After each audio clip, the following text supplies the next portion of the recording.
as always. How does it feel to be back in Korea for the 12th time, which is amazing? It's amazing. It's absolutely beautiful. And I just want to thank you all for the very warm welcome. I love being here. It's an extraordinary moment, to be here with this film, a film that we've been working on, between Dead Reckoning, this, and Top Gun Maverick. It's really been 7 years for Christopher McQuarrie and I, and our cast has been working on it for 5 years. So it's a great honor for me to be here. Wonderful, and it's an honor to have you back. Thank you. Now, you've said that you feel privileged to be able to entertain the audiences. Can you tell us a little bit about why that is? And also, how is the way you do it through the Mission movies so special to you? Just making movies is very special, period. It's been my lifelong dream. I remember being 4 years old and wanting to make movies and wanting to travel the world and make films in there. And I remember making my first movie, Taps, first starring role when I was 18 years old, and being there laying in bed and dreaming about what my life is going to be like and what I want it to be like. And I remember thinking, I'm just going to dedicate everything I have to cinema and storytelling and learn as much as I can. And hopefully I'll be able to do this the rest of my life, because I absolutely love it. It's not what I do, it's who I am. And so I'm very grateful. There hasn't been a day that I have not felt privileged, a day that I have not felt very grateful to be able to do what I do. And thank you for allowing me to entertain you. It is an honor. Thank you. That's wonderful, and thank you for entertaining us for so many years. And now it has all led to this. So can you please share with us a little bit more in depth about what you have learned throughout your career, and also how that has helped make this movie so impactful? I tell you, what I really dedicate myself to is becoming competent at everything that I do. So the first time I was on a movie set, I basically went and I didn't go to film school. Film school was me studying movies, looking at who did what, and then when I got onto a film set, I would just go to each department and I studied each department. And whether it was wardrobe, hair, makeup, camera, production design, and producing. And so I just started studying those movies, and then I was able to make another movie and I studied that. And then eventually as I started studying the studio system. And then what I do is that I'll learn a skill and then I'll apply that skill to storytelling.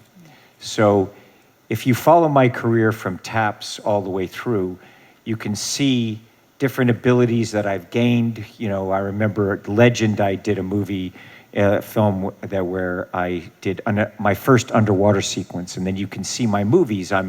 I'm saying, how can I do the underwater sequence better? So I've done many, many underwater sequences, and you can see how this has led to the Final Reckoning, the submarine sequence. And McHugh and I, we've been working together for 19 years now, and it's the same thing. I try to take everything that I learned from one movie and apply it to the next, and apply it to the next, and apply it to the next. And McHugh is very much the same way. So that's what we do. We try to constantly improve our storytelling ability. You see that I learned how to fly airplanes, I fly jets, I fly airplanes, I fly helicopters, I race cars and motorcycles, all kinds. If I want to sing in a movie, I'll learn how to sing, and then I apply it to the cinema or dance. It's been, and also I love history and I love to travel. So that is my life. I'm constantly, I'll go to places and be able to work in them, not just be a tourist, but be able to work within the culture and celebrate those cultures. So that is my dream. So that's why, as a kid, I dreamed of coming to Korea. So to say that it's my 12th time, and it's my 12th time being here, bringing a film here, it's really amazing to me. That's wonderful to hear. And speaking of those incredible action sequences, the series is known for its jaw-dropping stunts, but The Final Reckoning pushes that even further, where it's the biggest practical movie ever made. Yes. So our question to you is, why is it so important to you to always make something that's bigger and better? Well, I always hope to just make it better. McHugh and I have a thing at the end of every movie we make. I turn to him and I'm like, we can do better. I'm not someone who I'm very happy with, I set a goal for myself and I want to attain that goal. But there's always a new goal. There's always another mountain, always something that we've learned that we can then take it to another level. Even, I'm not just even saying stunts, but just storytelling and structure of stories and characters. So that's how I feel. There's always another mountain, and we always set a new goal for ourselves. And the wing walking on the biplane sequence, it is absolutely incredible, very scary to watch.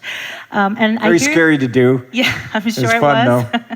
And I hear that it was actually a particular childhood dream of yours. Can you tell us a little bit more about that? Many of these things, like McHugh and I will go back and forth, and our whole relationship is kind of just stories and one story to the next. And I remember seeing wing walking when I was a little kid. And I always wanted to do that. I remember being on the airplane, the side of the airplane. I was on an airplane the first time that I flew. And when I get in an airplane, I was 6 years old, and I would think about what's it like being on the wing. You know, I'm in the plane, but my imagination's like, I wonder how long I can hang on to that wing, and what would that be like. That's actually where you want to sit. Yeah, that's where I want to be. And I remember, we did that. McHugh put me on the side of that airplane. He was joking. He was like, "Hey, you want to do this on the side of the A400?" I was like, "Yeah, that sounds great." We did that. And then to design this sequence, because I fly airplanes and aerobatic airplanes, there's something that I always wanted to do and to figure out. But look, it took years to be able to figure it out. And we had to go back to Africa twice. It was very, very complex, physically, story-wise, developing cameras, developing the planes, developing a style of flying the aircraft. The wing walking itself was very, very intense every day. Very, very intense. I can't really describe how intense it was. So that it just takes time, and you have to, strive for it. The things that I'll do is I'll set a goal for myself, a task or an ability or an overall goal. So you write the goal down, and then what you do is I write a list of all the things, the steps that I need to take to be able to attain that goal.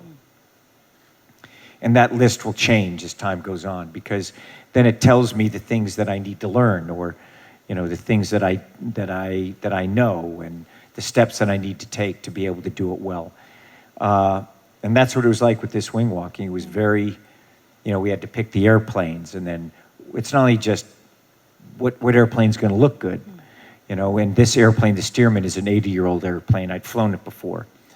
And then we had to evaluate what is the aircraft capable of doing, and then how can I physically move along this aircraft.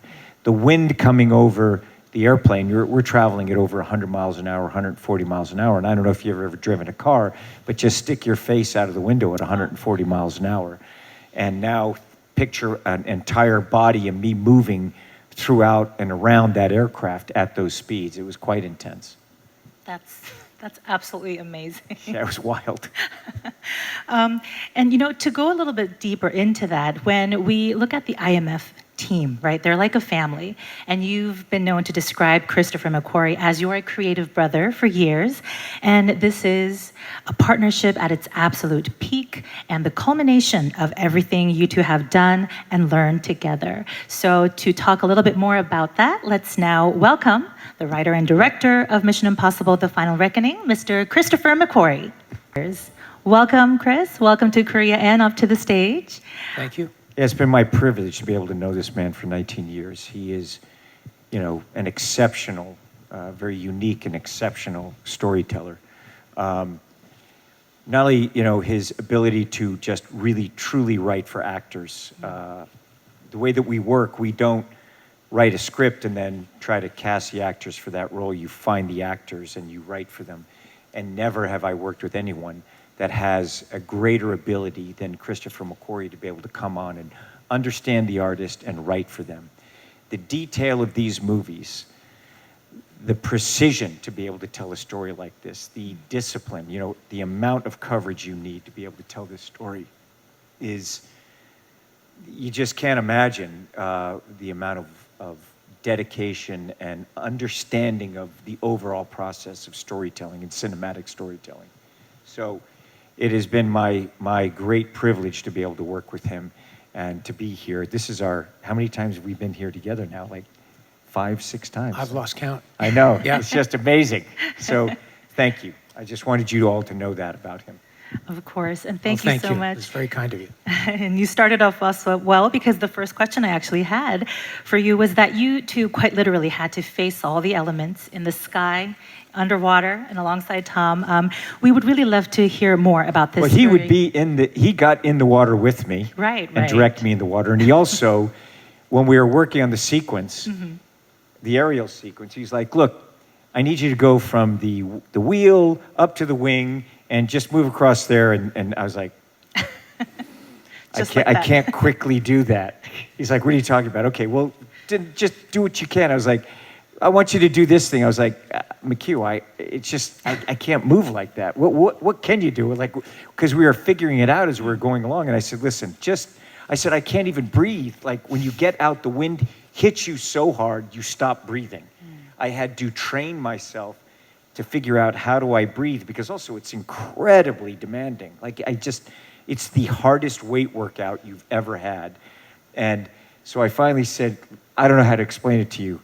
You just have to get on the wing and try it yourself. So I coached him. Yeah, of course he did. I did. I coached for 20 minutes. And I had a nice 20-minute tutorial of how to walk on the wing of a plane. How to not die. How to not die. How to not die. And I was like, whatever you do, don't do this. Don't do this. Yes. And the most important part was when you're stepping out of the cockpit. You have to remember that you think you're putting your foot there, but when the wind hits your foot, you're actually putting it back there. So you have to do everything predicting where the wind is going to, and the force of it to move your foot. And it's literally like stepping out into another world from when you leave the cockpit. He gets into a jet for Top Gun Maverick. He wrote it and produced it with me and Jerry Bruckheimer, and so he got in their jet. He's flown with me, and I'm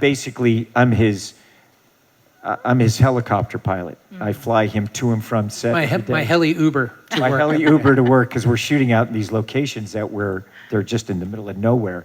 So I had my helicopter there, and I'm his driver. wow.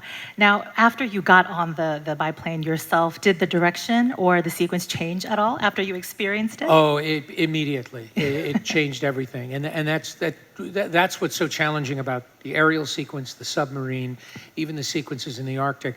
That until you go there, you can't know. You learn very quickly not to try to outguess it. You just have to be willing to pivot. You have to be willing to change the plan as soon as you get there. And so it took us 2.5 years to build the submarine. It took 2 years, more than 2 years of planning to shoot the aerial. And we did all the things you traditionally do. We storyboarded and we did animations of what we planned to do. But then once you encounter the physics, absolutely none of that applies whatsoever. And you have to start again, right from scratch. But you have to be willing to stay. You also have to stay on schedule. Wow. I feel like to be able to work together like that, it takes so many different elements and a mixture to create such a profound and pioneering partnership like that. What is the key to that kind of partnership? No ego whatsoever. There's no pride of authorship. What's so great is that every day we go to work with a plan, but we don't get fixated or obsessed on that plan. It doesn't matter how much work you put into an idea. If the idea is not working, drop it, move on to the other thing. I'm just interested. Look, he's an extraordinary storyteller. And from the moment I met him, I'm just interested in what he has to say. And I have tremendous respect for him. And I think that foundation of just respect and trust and interest and belief in him,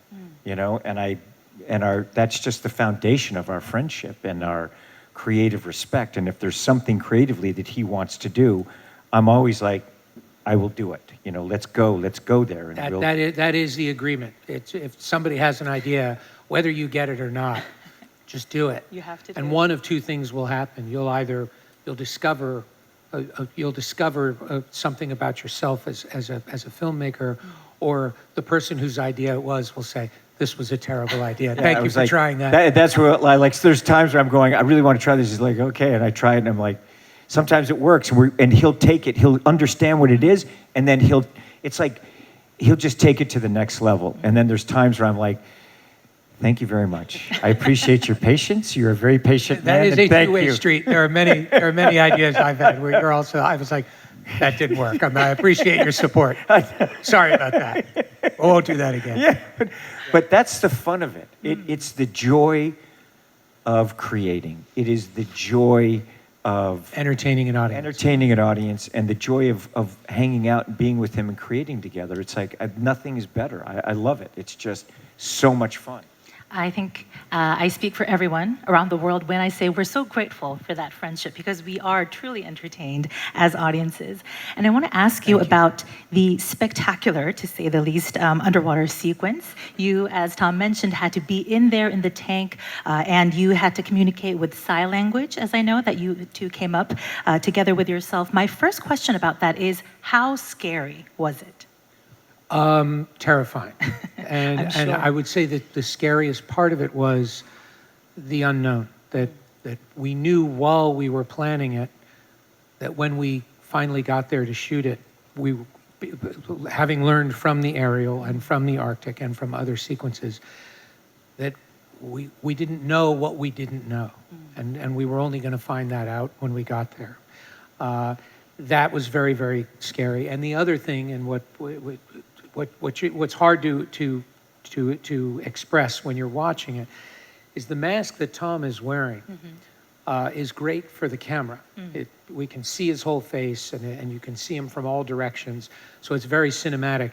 It is not very efficient for breathing underwater. So Tom is breathing his own CO2, and he's becoming hypoxic as he's doing it. And that made the sequence very, very physically punishing for Tom. Wow. The weight of the suit, the wetness, like sometimes the suit weighed up to 125 pounds and I'm doing pull-ups and moving through it. So when he's climbing around in the set, not underwater, there's no buoyancy. Right. It's like he's carrying weights on his back. It's extremely physically stressful. He's breathing his own CO2, and I'm trying to get the shots as quickly as I can. I'm breathing the oxygen in, and then my air gets trapped in that mask, and I'm constantly purging, and he's directing the sequence.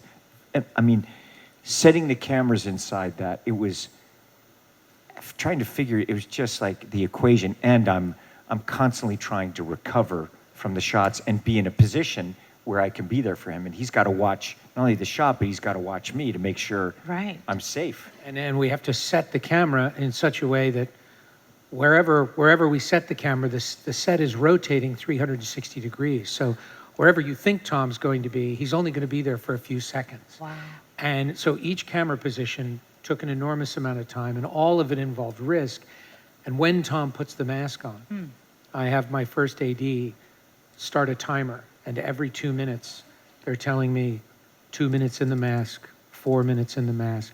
All of that is adding up to the amount of CO2 that Tom is breathing, and how we have to get him out of the mask as quickly as we can. Of course, I don't want to get out of the mask. I want to stay in there. So at a certain point, he's like, "Do I cut? You got to come out, Tom. Yeah. We're gonna." I'm like, but he's right. And also now you have different particles in the water, massive missiles and structure that's there. So as I'm going into it, I'm looking at the shot. He and I will go through the cameras together. We're walking through and saying, okay, I'm looking at sharp places where I could get punctured, And the set had it became its own ecosystem. Once it started to rotate, it began raining inside the set, which creates an enormous amount of noise so no one can hear on the inside or outside the set. And it's creating currents and riptides. So Tom wants to swim in a straight line, but the set is sucking him into the most dangerous parts of the set. There are huge shelves with metal hinges. It's very dangerous. Yeah, where I didn't want to get trapped in there. So as I'm acting, there's also, people say, how do you do these things? Like there's cameras around. I've been able to create a spatial awareness far exceeding, my own body, so that you have to be able to perceive things in all directions. Objects coming at me, cameras, and also performing as we're doing it. Incredible. Really important to point out, which we always forget to point out, because Tom has, there's a light inside the helmet so that you can see his face. there's a reflection from his point of view. So Tom's blind. He can't actually see. We can see him, but he can't see out. So everything that he's done, he's rehearsed it all in advance above the water without his mask on. And so everything he's doing is largely by sense of feel.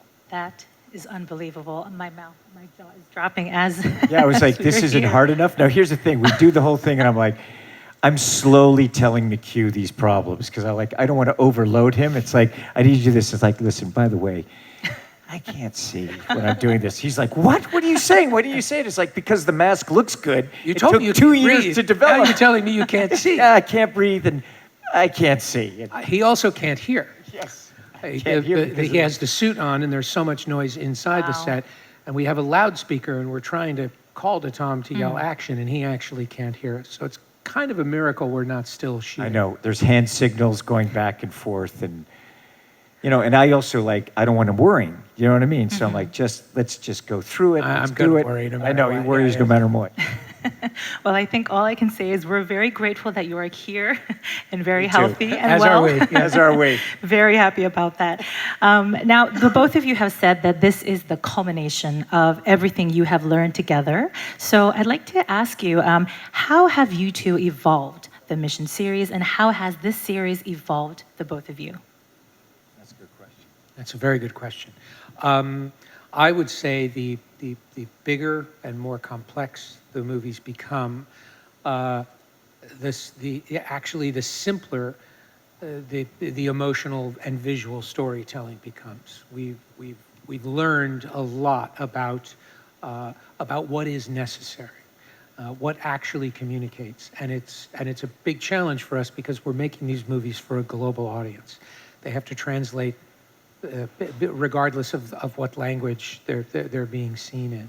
And so everything we've learned to do while we're pushing ourselves to be more complex is how do we make things simpler to understand? Yeah, and I think that's always trying to get to a simplicity within a complexity. Movies are amazing. Making them, it is working with a group of people that are very dedicated. It's on a movie set, you're working with people, and we're very fortunate to work with the people in the tops of their fields. And coming together, it's something that I've been fortunate enough my whole life that I've spent in sound stages, editing rooms, mixing stages my whole life. And so how have we evolved? It's that same way. It's like it's constantly trying to hone our skills of storytelling, of anticipating the problems that will be there, being able to handle the pressures, that enjoying the pressure. We have a saying which is, pressure is a privilege. And the thing I also have realized about myself is how much I enjoy the pressure, how much I enjoy the responsibility of making movies. People ask me, I do a lot of extreme things, and they say, don't you ever get afraid? And I remember, the truth is that yes, but I just don't mind feeling it. I like feeling it. It's something that I don't want to do things that I've done before or feel safe in life necessarily. Well, you've done that. Yes. You have done it indeed. And I might. And you have. It's my job to mind. Yes. And I think that's just understanding myself and also having a broader understanding of humanity, which is something that I've always wanted to know. I love people, I love the world, and I'm constantly just learning about that and being able to learn new skills and apply it, and definitely my skill set has increased and will continue so. That's wonderful. And there's a particular group of people that you love, I know. We do love them. Yes. Our amazing cast. The Incredible. audiences love seeing the team come back Oh my together gosh. to tackle the impossible in And these I just epic have to say, movies. this team, these actors, the level of dedication, the level of help and care and friendship that they have given us is something that we are lifelong friends, and we work with the people that we respect, and you'll see them. I mean, you see them in the movie, just tremendous artists, each one of them. And I think that definitely translates on the screen. So we want to bring the team back together. Before that, we're going to reset the stage. We'll do photos All right. after, that's right. Oh, yes. Photos will come later. All right. I always love seeing what they're going to wear. I'm always like, they have the greatest wardrobe, these guys. They They have do. such amazing style. Agreed. 100%. You all look amazing today. Yeah, they do. Thank you. I want to go Movie ahead. stars, man. Definitely. Trying to be like you, Tom. Oh, man, you're crushing it. All right. So there were so many international locations in this film, and I just want to ask with the whole group, any particular fun behind-the-scenes stories while you were all traveling together? Oh, for me, Svalbard was the most amazing location in the Arctic Circle. We were all living on an icebreaker, a ship, and we'd shoot during the day on the frozen sea, which was a phenomenal sight and an amazing thing to do. And then in the evening, we'd all sit together in the galley of the ship with all the snacks, and we'd just play poker and other games as well. Bananagrams.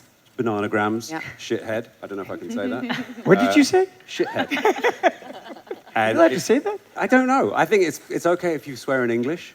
Just don't swear in Korean. But it was just a sense of just real planet Earth, you know, like somewhere that humans shouldn't be. And for us, it was so exciting. And I don't know. That's where I feel like that camaraderie between the team just really gelled. We would actually have to watch each other's faces to make sure that the noses didn't start to Oh Yeah. my God, I frostbite. almost lost my nose. I Right? know. no. That's Funny, right. Because like right before the take, I was like, oh, I was making a joke that I was losing my nose. You know, I was like, oh, I'm picking up from the ground.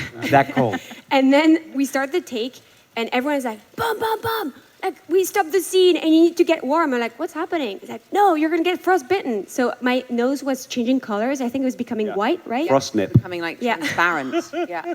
There's something called frost nip, which is what happens before you get frostbite, and your skin becomes very sort of waxy and white. And as soon as that happens, you need to get a hairdryer in your face or a hand warmer on there, because if you leave it, it develops into frostbite. And it was minus 40 degrees. Oh, wow. So And we didn't have a hairdryer, so all of us had to take turns rubbing palm nose like this to warm it up. I remember coming onto set for the first time and seeing McHugh and realizing that his entire facial hair had frozen. Oh, so he had wow. this huge kind of icicle kind of on his moustache and his I look beard. like a walrus. You You can look say like it. a walrus. It's true. I remember you doing a snow angel too, right? I have a video of you doing a snow That was angel. not me. That was not me. That's incredible. Okay, I That won't was- that was release one the of our That was not me. crew. He's denying it. Oh yeah. He's Yeah. denying Sorry. it. That was No. not me. I wasn't doing a snow I was angel. not doing a snow angel, and I was certainly not doing a naked snow angel, which is what one of the members of our crew was doing. Well, all right. I won't be Film asking crews. for any videos of that. no video. No video. Okay. Now, Simon, actually, I wanted to ask you, you have been playing the beloved Benji for over 20 years. Woo! That is incredible. So how has it been for you to be Thank a you part very of this much. incredible franchise as Benji? yeah, I shot my first scene for Mission Impossible 20 years ago this year. And I had no idea when I first, walked onto that set that this film would become a part of my life for the next 20 years. And it's been such an incredible adventure. I've been all over the world filming and also promoting the movie. I've made incredible friends, and I can't overstate the significance that this film series has for me. And it means the world to me to be part of it. So I'm just delighted. And to us and to me that you've been part of it. You're such a brilliant artist, and you're incredible. The character you created, I just love it. The moment I saw him in Shaun of the Dead, I was like, oh my gosh, if Simon Pegg could please come in and play this character. And he just came in and he had a monologue, and we were writing it right at that day, and you just crushed it. It was just amazing. That's why, and even when we were shooting it, we added more stuff. Thank you. Simon is the king of the last-minute monologue. You hand him. It's incredible. You could throw this guy like a 5-page monologue, and he'll have it memorized in 2 minutes and know your lines also. You know what's amazing is that when I went to see Mission Impossible 1 in the theaters when I was 26, When you were 10. when I was 10, and I'm watching the movie, I wish I could have come back from the future and sat next to myself and say, hey, one day you're going to be in this. This guy is going to be your friend. And, you know, the irony of that is extraordinary to me. And, you know, things like, as you see in the trailer, that knife that you see in the first film, you know, to see that in action, it's just, I can't even begin to describe how weird that is. It's so weird. Incredible. And we're very grateful that you did. You were Benji for 20 years because we love Thank the you. character, as you well know. Haley, I want to ask you, you all spent a lot of time not only working together, but training together. Tell us, what are some of your highlights? It was very quickly on in the training, I discovered that I could learn fight sequences much quicker and easier if I had a prop. And this worked great for Grace because she is a thief. And it meant that throughout the whole of the training, I got to this kind of level of fitness that was incredible and this resilience that was amazing. And it just meant that we could adapt to any changes that were happening and anything that was needed on set. But this thief element of Grace kind of I took quite to heart. And I actually haven't admitted this to the rest of the team here, but I have actually stolen quite a few things from the set of Mission Impossible. And I was trying. Method actor. I was listing them today. I've actually, and I would admit them to you now. I've stolen a key, the poison pill. Was it the key from the movie or your key to your trailer? Oh well, the key to the movie. I no longer carry a wallet whenever I'm working with Haley. I have a salt and pepper shaker from a train. I have an ashtray. Yeah, I she's have a some thief in the film. She's a letterhead. very good I pickpocket. should have That's quite a stolen long things. list. Oh, I have FOMO now. It's also this like the excitement of the memento because everything is practical. So the size of the sets are built out in such a way where you can open a drawer in the cabin and you can see the incredible amount of detail that's been put into the set design. And I took a couple of fossils as well. Did you Sorry really? about that. Were they good? No. Oh, They're in the yours. cabin. Fantastic. They're yours. In the cabin. I wanted to steal some of those know. skulls and things. Oh, they were, and I also stole quite a lot of set glass. You could have it. Thank you. It's yours. I gave them to my godchildren, who are very excited because they get to watch the screen now and an explosion of glass. And I saw that on eBay. I think I'm going to have to cut in here before the list gets any longer. Tarzan, did you get anything? Well, I was trying to steal you, but you kept running away. Yes, you got me already, Tarzan. You know that. Now, Pom, I want to ask you, you love big action and you also love skydiving. So I wanted to ask you, motorcycles, everything, cars, action, right? So was that guns. inspired by Tom by any chance? Of course, it's like contagious, you know? You're around Tom and he's so vibrant and passionate about all these things. I saw him, you know, in the previous movie do the jumps with the motorcycle. And I was like, I want to do that. He looks so happy. I want to try. So I kept asking, you know, like, you know, can I skydive with you guys? You know, with Tom and the stunt team. And Tom was like, no, you need to get your license. So when I wrapped the movie, he gifted me the license to learn how to skydive. Wow. And yeah, and we even jumped together. I flew out with you the day that you got your license. Yes. How many so jumps fun. have you done To now? get the A license is 25 jumps, and he came the last day. We did 9 jumps together, a high altitude jump, and it was amazing. And then you So flew your fun. own plane back home. You know, totally normal thing to do. Yeah, course. and then since then I've done 233 jumps as of today. Amazing. I mean, Wow, she's that is a amazing. brilliant skydiver, too. I mean, so elegant. And Just also, a natural. I have to add something. I love working on Mission Impossible because, you know, when I'm not working, you know, there was like breaks in between shooting. You know, I would like go back home and then I would go skydive and we would send videos to Tom. And he was like, yeah, that's amazing. And, you know, usually you're not allowed to do that, you know, so. This happened with me Please as just well. don't But it was it. always be confident. Don't post it. Just be confident. You're definitely No. Don't not be allowed careful. to do that. You're Be definitely- We have a saying, don't be careful. Be Be competent. You're not allowed. There She are is certain very- things that you're not allowed to do whilst you're filming, obviously, because they're dangerous, and it includes all dangerous sports. Tom bought Pom skydiving lessons. He bought me a snowboard when we were doing Ghost Protocol because I was going snowboarding at the weekends. You're not allowed to do this, but he says it's okay, so it must be okay. We had a day off, so Tom took us shark diving. Yeah. Like, sure, okay, we'll do that. The day in of South rest. Africa. Oh, Yeah. yes. We did horse riding in the sand dunes in Abu Dhabi. Somebody couldn't incredible. stay inside the Shark Tank. It's boring. Let's go play with the sharks. Wow. No, Tom, no, we're having fun together. Let's hold hands. weren't you seasick too? I remember you being a little bit seasick, right? I have videos too. That's right. Turning green, looking very It sad. was. I'm seasick too, so And same. all same. of this on your day off, Yes. which Yes, is incredible. that's a day off. Horseback riding That's at just a Abu Dhabi. regular day off. That's a day off on Mission Impossible. Oh, wow. No wonder you're all such a great team. Tarzan, I want to ask you, so you've worked on 3 films with Tom now. Yes. How has that experience been? And any fun behind the scenes stories you'd like to share? Oh man, I would say it's been incredible working with Tom. It's been incredible working with McHugh and the rest of the cast, and it's changed my life. Yeah, it's his third one with McHugh, too. Yeah, Top Gun. This has changed my life and it's opened my eyes. One, to show that I'm able to do anything. When you have somebody who's literally doing anything and able to do anything, it gives you the confidence to say, well, let me go ahead and try. And Tom helps you and supports you in that aspect. But I do want to talk about this one. He's a tremendous athlete, by the way. Continue. Thank you. Tremendous. I do want to talk about this one moment we had in South Africa as we're all together. And you think about what a movie is like. And I'm sitting in the back of this truck and I'm looking around and you have Palm there. You have Palm and Tom behind me. Then you have Haley and Simon back there. And I'm just amazed. There's a huge helicopter just going and everybody on the crew is saying, all right, are you ready? Camera's rolling. And I'm just like, guys, this feels like a movie. And Haley and Simon turned to me, Tarzan, you are in a movie. And I was like, oh, but when you... That was also the day we got intercepted by a giant tortoise Yes. in the road. And that's what's so extraordinary about these. They're real It was a big tortoise. We locations. couldn't move. There was yes, so of course we had to stop and Shut let the movie it down. pass, and it went on its merry way. It gave us a thumb No, Martin the gaffer picked it up and he moved it to the side of the road. It was gigantic. very gently.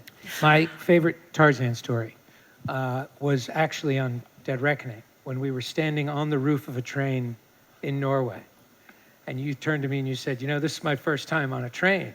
And I said, yeah, it's mine too. And you said, no, it's my first time in a train, let alone on a train. Yes, So Tarzan has Wow. never ridden a train in his life. In his life, and now the first day he's on top of the train. He spent about 2 minutes on inside, and the rest of the day. Keep in mind, this is my first day shooting on mission, and I'm on top of a train. What? Well, that's Mission We forgot to have the Impossible for ya. conversation to go over with Tarzan. It was like, yeah, because you're such a great athlete. We were like, oh yeah, we don't have to He'll brief be you. fine. When they called and said, hey, we want you to come join the franchise, they didn't mention, we're just going to put you through the ringer, They just said, hey, it'll be fun. But as we all know, And you now did you know. pull it off. Yeah, it was amazing. What's relevant to the film. Please also ask your questions in Korean for the translation flow. And lastly, we asked that you ask one question per outlet so we give everybody we can hear from as many as possible. All right, so without further ado, please go ahead and raise your hand if you have any questions, and we'll have our staff bring the mic to you. I think I see a hand on the right side. 톰 크루즈 배우분께 질문 드리겠는데 Who's talking? I beg your pardon. I can't see. Right there on the right, slightly below. Oh, the hello, mic. hello. Yes. How are you? 이번 시리즈가 이제 시리즈 마지막이라는 추측이 제기되면서 좀 아쉬워하는 팬들이 많은데 이번 시리즈가 정말 마지막인 건지 아니면 계속될 가능성이 있는 건지 궁금하고요. 그리고 8편에서 이제 그간의 좀 모든 시리즈가 하나로 모아져 정리되는 느낌이었는데 자신의 이제 영화 인생에서 미션 임파서블 시리즈는 좀 어떤 의미인지 듣고 싶습니다. Thank you for the opportunity. My question is for you, Tom. So there are rumors that this will be the very last installment of the Mission Impossible franchise. So is that true, or do we have a chance of seeing more of Ethan Hunt? And the second part is, when I was watching the film, it felt like everything was sort of coming together to closure for the film. What does this film mean to you personally? This film is basically, I want the audience to enjoy the film. So the audience has to go see that. It is a culmination of the last 30 years of the franchise.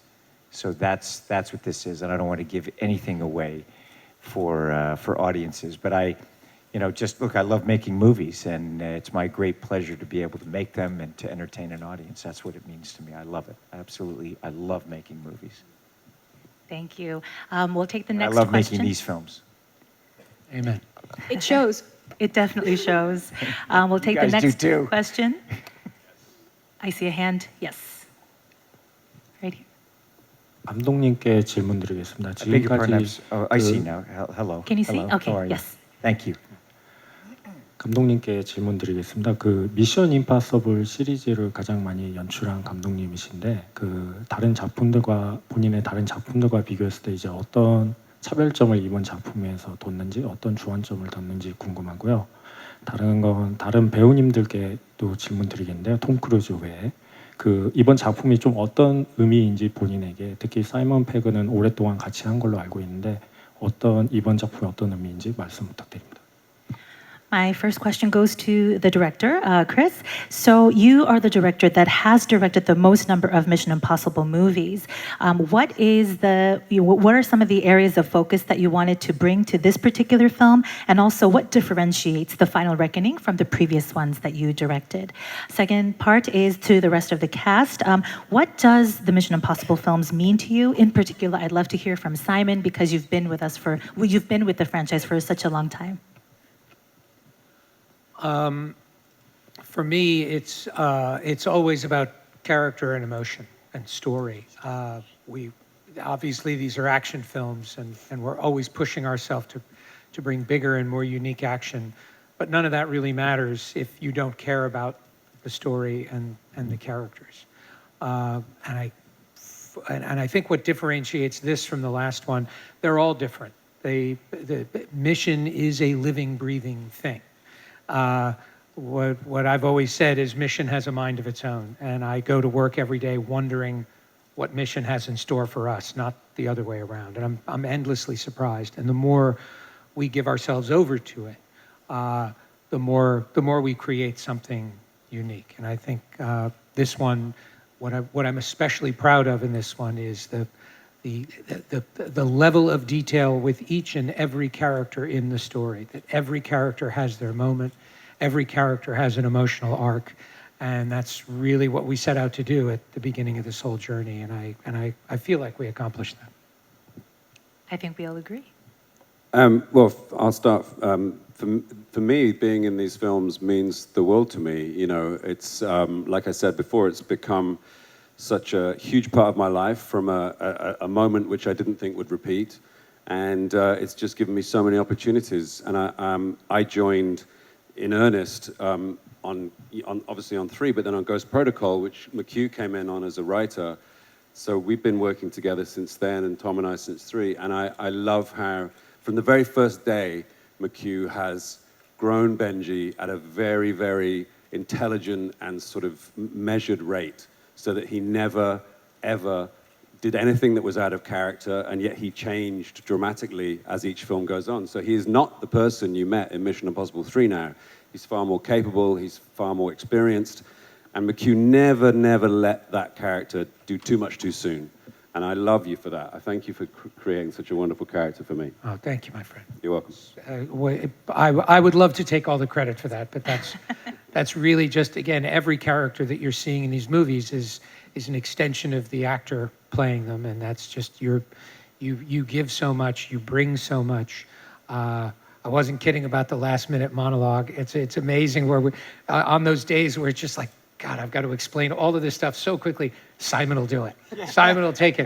But what's really important about these movies, because it's all exposition, it's all explaining what the next thing is going to be, the way you manage to make it emotional and the way you manage to always imbue everything with emotion. And you're very underrated as an extraordinary dramatic actor. And that's one of the things I love particularly about this movie is the dramatic sequences that you have. It really is something to watch Simon in this movie. It's very moving to watch it. That how every day we would be in the editing room looking at everybody on the stage, and Eddie Hamilton and I and Tom, we'd all be in the editing room going, God, he's so great. God, she's so amazing. Just look at what she's doing. She with nothing, just tiny little expressions.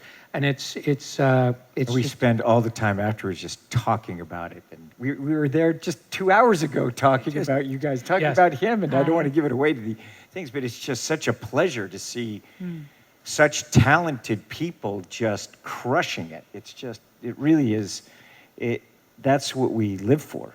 That's beautiful to hear. And I think that's definitely what Like all each of us... one of them has such great, tremendous charisma and tremendous ability and very unique talents, each and every one of them. That's why I like looking at the photos of all of you all together.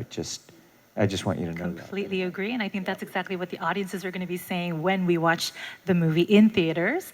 We'll take the next question over here. Yes.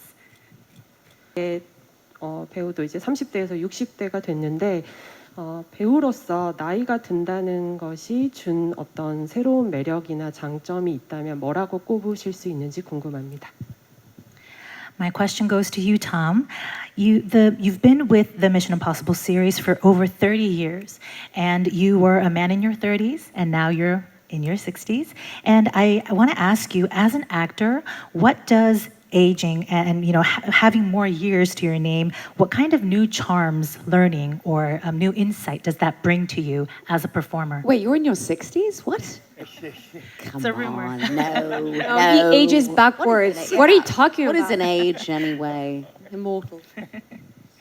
I know Mission Impossible was the very first film that I ever produced. And as I said, I just try to constantly take whatever I learned and put it in the next one. And so, and still every single day I'm learning. Every single day, I'm learning something and setting new goals. And it just gets even more exciting. And that's what I have to say. It's just, you look at the things that we're doing now is even more challenging and more extreme, and we're pushing even harder. So it's those kinds of things, when I look at all the skills that I have attained, and I'm constantly trying to improve those skills and just apply it to storytelling. And it's really, an exceptional privilege to be able to do this. Well said. I think it just makes everything get better and better. Next question. Can we get... yes. 안녕하세요. 국민일보 임세정 기자입니다. 어제 영화 잘 봤습니다. 근데 어제 영화를 보면서 사실 톰 크루즈가 살아서 한국에 오고 이렇게 만난다는 걸 알고 있으면서도 혹시 이산 헌트가 잘못되는 건 아닌가 되게 긴장을 하면서 봤는데요. 이번 영화에서 진짜 산전, 수전, 공중전 다 있었는데 촬영하면서 솔직히 이러다 정말 잘못될 수 있겠다 아찔했던 순간이 있었는지 그 정도는 아니더라도 가장 고생을 많이 한 장면은 어떤 것이었는지 궁금하고요. 두 번째로는 아까 계속해서 목표를 세우고 그걸 달성해 나가는 걸 중요하게 여긴다고 하셨는데 사실 팬들의 염원은 이런 위험한 도전들을 하면서 아무 사고 없이 오래 사는 거라고 이제 농담 같은 진담을 얘기하는데요. 지금 시점에서 톰 크루즈의 목표는 무엇인지, 그러니까 자신의 인생에서도 좋고 아니면 커리어 면에서도 좋고 좀 목표를 말씀해 주시면 좋을 것 같습니다. My question is for you, Tom. So I really enjoyed watching the film yesterday. And while I was watching it, even though I knew that Tom was going to be here in Korea, that you made it out of everything alive and well, I couldn't help but get extremely tense worrying about what's going to happen to Ethan Hunt. You have done, you fight in all different elements, in the air, in water, everywhere. Were there a particular moments or a particular sequence where even you thought to yourself, I might not make it this time, or if it isn't to that degree, you were really, really scared? Second part of my question is, you talked about setting a goal and you like to list the things that you want to get to it and achieve that. And the fans, all they want for you is just to see you without any accidents, live a long and happy life. What are your personal goals now, whether it's in your personal life or in your career? Well, first of all, I enjoy the challenges and the pressure of doing what I do. I do it in my personal life, and then I apply it also to storytelling. And listen, there are many times when we're trying to figure the story out. We're trying to figure the sequences out. It's not like it's on a paper and then we can go out and do it. It is exploring the unknown, and creating something is, you know, it is that, where are we going from here? And so those moments, I enjoy the pressures of that. I enjoy those moments of sometimes like, we don't have the answers. You wake up in the morning and I don't know what's going to happen that day. You know, when we get into the aerial sequence, every day in Africa, we get up and it took a lot of ability to confront it. The sequence was more difficult than I thought it would be. Both these sequences in the film, you know, I knew it was going to be a challenge. And so when you have these things, and the thing is that we're responsible for it. I am responsible for it. I wanted to do this. I also created it, and with him, he created it. So there are moments where it's like, we're here because we wanted to be here. And yes, there are moments that we knew we were doing very, very extreme things, and it was uncomfortable, and sometimes, you know, it was very uncomfortable. But it was always exhilarating, exciting, and I like that feeling.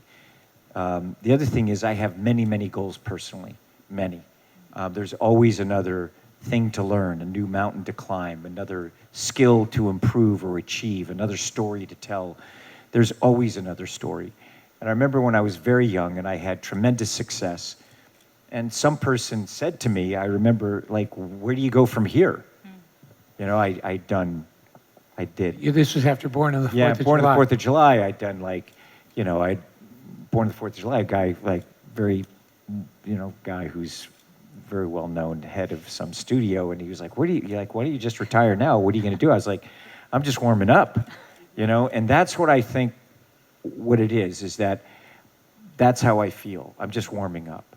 And that's how I feel about life, personally, professionally, that I'm just going to take everything I learned and put it in the next, and put it in the next, and put it in the next. And so personally, I have so many goals. There's so much that I want to create, and we have so many, many movies in front of us. So it never ends. I basically work 7 days a week, and it's my dream. It's my passion. That's wonderful to hear. I think we have room for just a couple more questions. Last one from the press. Yes, the last question, I think, can come. Yes, in the back. One very last. I think we have a last question coming, I think, in the way back. Do you see those arrows? The penguin. In the back. I remember you from the last press tour. Hey. 안녕하세요.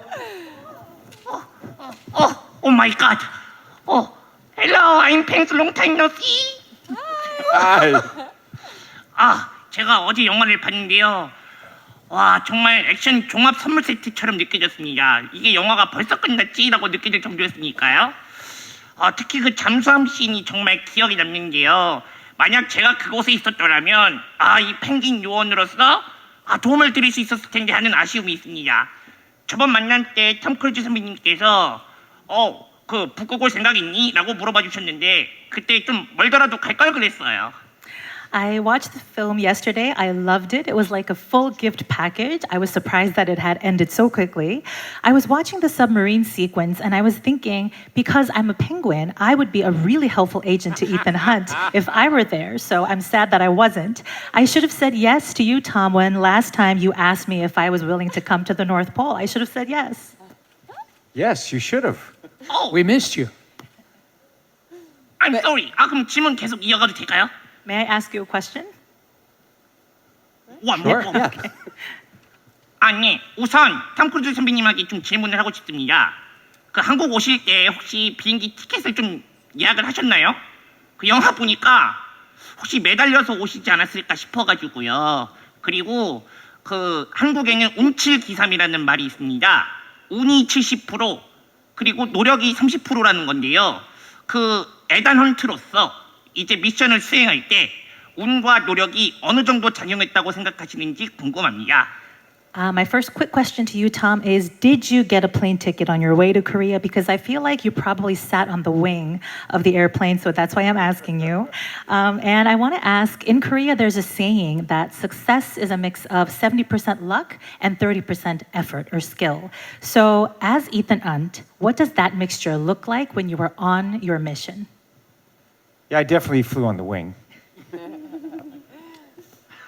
And I think that, look, here's the thing. Hard work and preparation creates luck. So you can't predict, and you have to be able to have skill. The derivation of art is skill. So the more skill you have, the greater ability you have to be able to face the confusions of life, the confusions of production, and to be able to really create through it. And that when things come that are unpredictable, unforecast, which happens in life and definitely in movies all the time, that we look at it not as a problem, and McHugh and I always go, this is an opportunity. So that's how we look at life.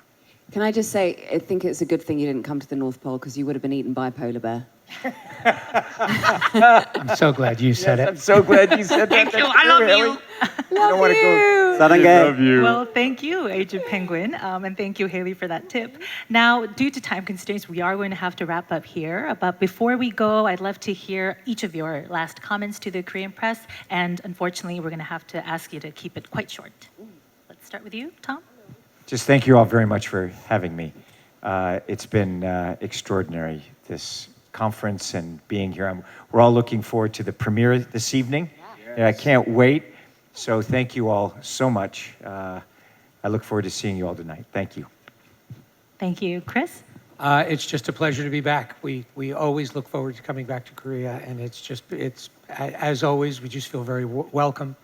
It's lovely to see all the people, and we love the culture, and we always feel so welcome here. So thank you. 감사합니다 to Korea. I love being here. I came on holiday here last year, so I come here when I'm not working. It's a pleasure to be here, and I can't wait for you to see the movie. We're so excited to be able to share this adventure with you. We've loved making this movie so much, and being able to be here sharing it with you in person makes the whole experience that much more exciting for us. Thank you so much for your hospitality and your warmth and your kindness and your ongoing support for our movie. Thank you. I'm very happy to be back, and also my mother was Korean, so it just makes it means a lot to me to be back here, and I can't wait for everyone to watch the movie, and the fans are wonderful, and the food is amazing too. I'm gonna stuff my face with amazing Korean food at lunch. This is my second time here, and the reception is the same. There's a lot of love, and we poured our heart into this film. We can't wait for y'all to see it and enjoy it just like we've enjoyed it. And I really want to hug that penguin, so I plan on doing that later. That's wonderful. Thank you all so Thank much. you. Thank you. We are going to wrap the Mission Impossible Final Reckoning press conference here and move on to the final photo call. Thank you all so much. We'll have you put the mics on your seat, and you can leave the stage as we